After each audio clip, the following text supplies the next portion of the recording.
ഇപ്പോൾ പോളിംഗ് എന്താ അവസ്ഥ? പോളിംഗ് കുറയാൻ സാധ്യതയുണ്ടോ അതോ എന്തായിരിക്കും?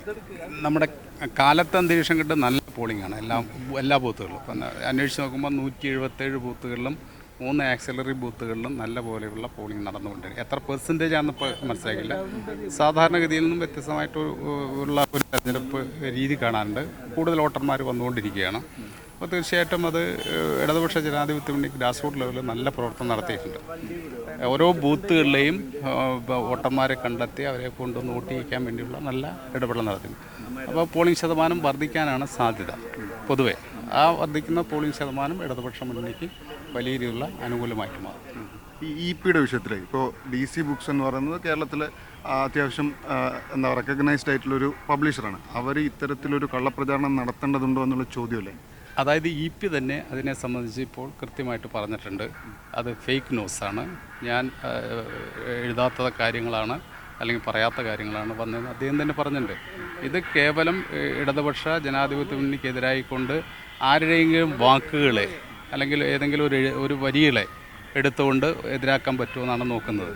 യഥാർത്ഥത്തിൽ ഇടതുപക്ഷ ജനാധിപത്യ മുന്നണി നമ്മുടെ നാടിന് വേണ്ടി ജനങ്ങൾക്ക് വേണ്ടി ചെയ്ത വികസന പ്രവർത്തനങ്ങൾ ക്ഷേമ പ്രവർത്തനങ്ങൾ ചർച്ച ചെയ്ത് കഴിഞ്ഞാൽ തങ്ങൾക്ക് മുന്നോട്ട് വരാൻ കഴിയില്ല എന്ന് മനസ്സിലാക്കിക്കൊണ്ടാണ് ഇത്തരം വൈകാരികമായിട്ട് എന്തെങ്കിലും അംശങ്ങൾ ഉപയോഗപ്പെടുത്തിക്കൊണ്ട് വോട്ട് തങ്ങൾക്ക് അനുകൂലമാക്കാൻ കഴിയുമെന്നുള്ള പരീക്ഷണം നടത്തും. ആ പരീക്ഷണം വിജയിക്കാൻ വേണ്ടി പോകുന്നില്ല എന്ന് ഈ തെരഞ്ഞെടുപ്പിൽ ജനങ്ങൾ തെളിയിക്കും. ഈ കെ രാധാകൃഷ്ണൻ മുഖ്യമന്ത്രിയാകണമെന്ന് ആഗ്രഹിച്ച ഒരുപാട് പേര് ഈ മണ്ഡലത്തിലുണ്ടെന്നും അവരിത്തവണ കെ രാധാകൃഷ്ണനെ ചതിച്ചത് കാരണം UDF വോട്ട് ചെയ്യുന്നതാണ് UDFൻ്റെ വാദം. അത് ഇവിടുത്തെ ജനങ്ങൾക്ക്, നമ്മുടെ കേരളത്തിലെ ജനങ്ങൾക്കെല്ലാം അറിയാം.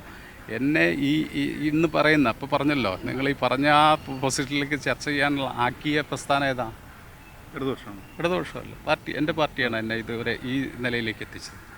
അപ്പോൾ പിന്നെ എൻ്റെ പാർട്ടിയാണല്ലോ തീരുമാനിക്കുന്നത്, അല്ലാതെ മറ്റ് ഏതെങ്കിലും ഒരു ഏജൻസി പറഞ്ഞിട്ടല്ലല്ലോ എന്നെ ഇതുവരെ കൊണ്ടുവന്നത്. അപ്പം അങ്ങനെ ഈ സമയത്ത് എങ്ങനെയെങ്കിലും അസംതൃപ്തി ഉണ്ടാക്കാൻ കഴിയുമോ എന്നുള്ള ഒരു പരീക്ഷണം അതിൽ. അതൊന്നും ജനങ്ങൾ നല്ലപോലെ മനസ്സിലാക്കും. കഴിഞ്ഞ തെരഞ്ഞെടുപ്പ് എന്ന് പറയുന്നത് നിർണായകമായിരുന്നു ഇന്ത്യയെ സംബന്ധിച്ചിടത്തോളം. ഇടതുപക്ഷ ജനാധിപത്യ മുന്നണി എന്ന് പറയുന്ന പ്രസ്ഥാനവും അതുപോലെ കമ്മ്യൂണിസ്റ്റ് പാർട്ടി ഓഫ് ഇന്ത്യ മാർക്സിസ്റ്റും നേരത്തെ തന്നെ കണ്ടിരുന്നു. നമ്മുടെ രാജ്യത്ത് ആപത്തായി വളർന്നു വരുന്ന വർഗീയ ഫാസിസത്തെ നമുക്ക് തടഞ്ഞു നിർത്താൻ കഴിഞ്ഞില്ലെങ്കിൽ നമ്മുടെ രാജ്യം ഇതുപോലെ നിൽക്കില്ല എന്നുള്ളത് കണ്ടെത്തി. അതുകൊണ്ട് തന്നെ ഒരു മതനിരപേക്ഷ താല്പര്യമുള്ള ഒരു ഗവൺമെൻറ് നമ്മുടെ ഇന്ത്യയിൽ അധികാരത്തിൽ വരണം. അതായത് ഫാസിസ്റ്റ് പ്രവണതകൾ തടഞ്ഞു നിർത്താനും ഇപ്പം നിലവിലുള്ള ഭരണകൂടത്തെ തടഞ്ഞു നിർത്താനും കഴിയുന്ന ഒരു തെരഞ്ഞെടുപ്പായി ഈ 18ാം ലോക്സഭാ തെരഞ്ഞെടുപ്പ് മാറണമെന്നും അതോടൊപ്പം തന്നെ ഒരു മതനിരപേക്ഷ ഗവൺമെൻറ് നമ്മുടെ രാജ്യത്ത് വരണമെന്നും അതോടൊപ്പം തന്നെ ഇടതുപക്ഷ പ്രസ്ഥാനങ്ങളുടെ അംഗസംഖ്യ ഇന്ത്യൻ പാർലമെൻറ്റ് വർദ്ധിക്കണം. ഈ 3 കാര്യങ്ങളാണ് പ്രധാനമായിട്ടും പറഞ്ഞത്.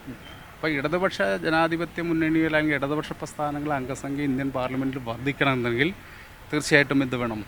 കൂടുതൽ സാധ്യതകൾ ഉപയോഗപ്പെടുത്താൻ കഴിയും. ആ സാധ്യതകളെല്ലാം ഉപയോഗപ്പെടുത്താൻ വേണ്ടിയാണ് ശ്രമിച്ചത്. ആ ശ്രമത്തിൻ്റെ ഭാഗമായിട്ടാണ് ഞാൻ സ്ഥാനാർത്ഥിയാവുന്നത്. ആ സ്ഥാനാർത്ഥിയായത് ശരിയാണെന്ന് മുഖ്യമന്ത്രി തന്നെ വന്ന് ഇവിടെ പ്രസംഗിച്ചല്ലോ.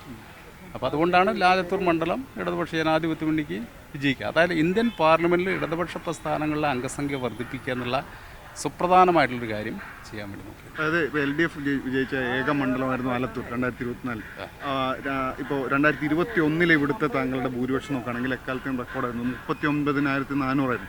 അപ്പോൾ താങ്കളുടെ ഒരു ഫാക്ടർ ഇവിടെ നിലനിൽക്കുന്നുണ്ട്. അപ്പോൾ ഇത്തവണ സ്ഥാനാർത്ഥി മാറുമ്പോൾ എന്തായിരിക്കും ഭൂരിപക്ഷം, എങ്ങനെയായിരിക്കും, എന്തായിരിക്കും ആളുകളുടെ റെസ്പോൺസ്? അതായത് ഓരോ അസംബ്ലി തെരഞ്ഞെടുപ്പും പാർലമെൻറ്റ് തെരഞ്ഞെടുപ്പും ലോക്കൽ ബോഡി തെരഞ്ഞെടുപ്പും എപ്പോഴും ജനങ്ങൾ വ്യത്യസ്ത വീക്ഷണത്തിലൂടെയാണ് കാണുന്നത്.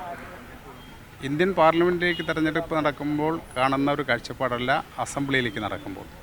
അസംബ്ലിയിൽ നടക്കുന്ന കാഴ്ചപ്പാടല്ല ലോക്കൽ ബോഡീസിനാണ്. അതെല്ലാവർക്കും അറിയാവുന്ന കാര്യമാണ്. അപ്പോൾ അതുകൊണ്ട് തന്നെ ഈ തെരഞ്ഞെടുപ്പ് അത്യന്തം പ്രാധാന്യത്തോടു കൂടിയാണ് ജനങ്ങൾ കാണുന്നത്. 2021 ഇടതുപക്ഷ മുന്നണിക്ക് വലിയ മുന്നേറ്റം ഉണ്ടാക്കാൻ കഴിഞ്ഞു. 2024 പാർലമെൻറ്റ് തെരഞ്ഞെടുപ്പിൽ ആ മുന്നേറ്റം ഉണ്ടാക്കാൻ കഴിഞ്ഞില്ല. അതാണ് ഞാൻ നേരത്തെ പറഞ്ഞ പാർലമെൻറ്റ് തെരഞ്ഞെടുപ്പിനെ ജനങ്ങൾ നോക്കിക്കാണുന്നത് വ്യത്യസ്ത രീതിയിലാണ്.